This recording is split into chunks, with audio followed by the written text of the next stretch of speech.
Mahaperiyavacharan.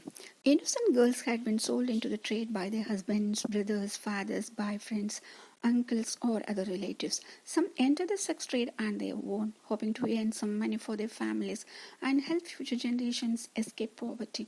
Still, others were lured into it with the promise of a real job, only to find themselves triggered into sex work. Hearing their stories, there were moments when I couldn't hide my tears, yet they were the ones who held my hand and consoled me. Each story was different, but the end was the same. They all suffered at the hands of a society that exploited them and filled them with a guilt and shame as a final insult. I realized that simply donating money would not bolster their confidence or build their self-esteem. The best solution I could think of was to unite them towards a common goal by helping them build their own organization. The state government of Karnataka had many good policies that encouraged housing, marriage scheme, and scholarship.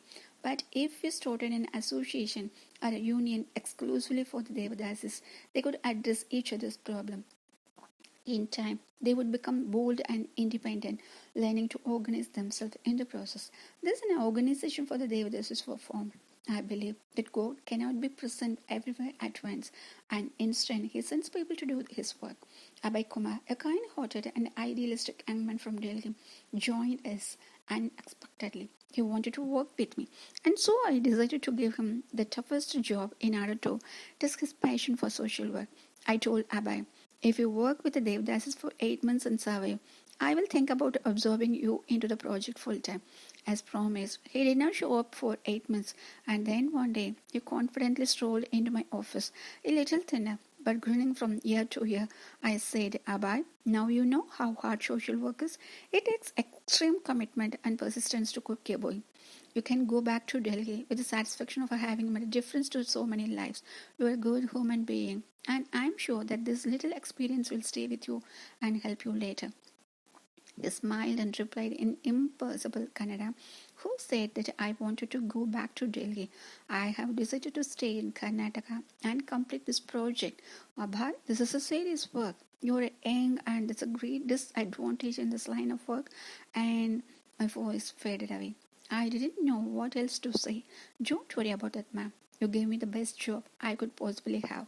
I thought that you might give me a desk job. I never imagined that you would give me field work. The privilege of working with the Devadasis this past year has made me realize the agony and unbearable hardship. Knowing that, how can I ever work anywhere apart from here? I was astonished at the sincerity and compassion in one so young. I offered him a stipend to help with his expenses, but he stopped me with a show of his hand. I don't need that much. I already have a scooter and a few sets of clothes. I just need 2 meals a day, a roof over my head, and a little money for petrol. That's it. I gazed at him fondly. I knew that I was seeing a man who had found his purpose in life. He bade goodbye and left my office with determined strides. Obviously, Abhay became the project lead and I supported him wholeheartedly, taking care to converse with him regularly about the project's progress. One day I met with the Devadasis and inquired about the welfare of their children. Our greatest difficulty is supporting our children's education, they said. Most of the time, we can't afford their school fees and then we have to go back to what we know to get quick money. We will take care of all your children's education expenses, irrespective of which class they are in. But that means that you must not continue being a Devdasi, no matter what, I replied firmly. The women agreed without hesitation. They had come to trust Abhay and me and knew that we would keep our word. Hundreds of children were enrolled in the project. Some went on to do professional courses while others went on to complete their primary, middle or high school classes. We held camps on AIDS awareness and prevention and sport, street art and plays to educate the women and children on various medical issues, including the simple fact that infected hair is not an indication that one must become a Devdasi.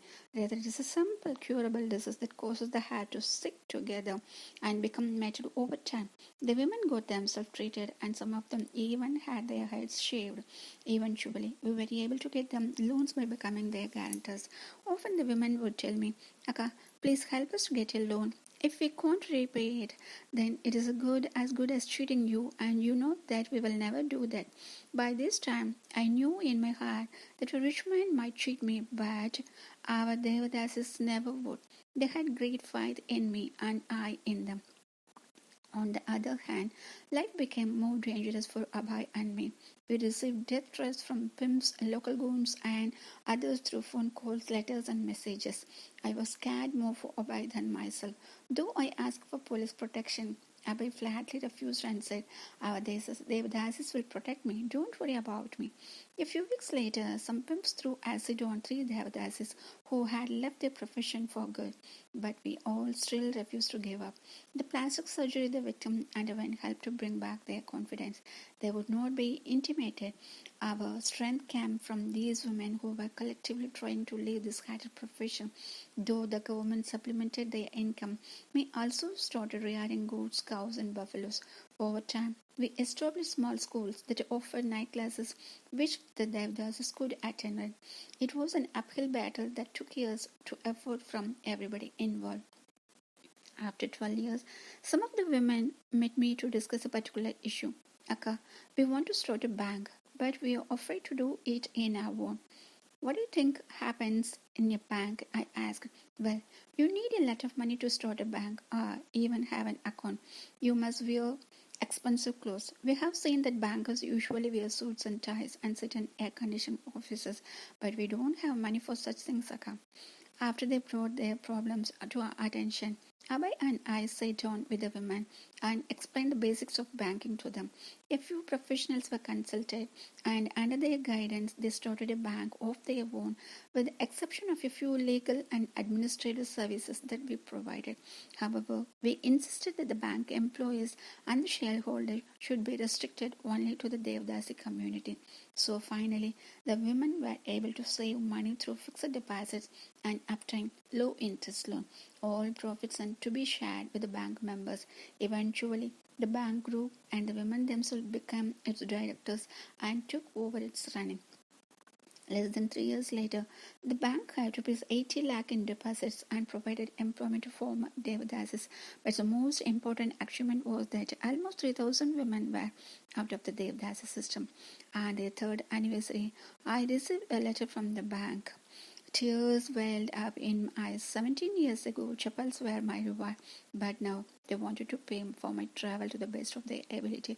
I knew how much the comfort of an air-conditioned Volvo bus and a hotel meant to them. I decided to attend the function at my expense. On the day of the function, I found that there were no politicians or garlands or long speeches, as was typical. Happy Vajan.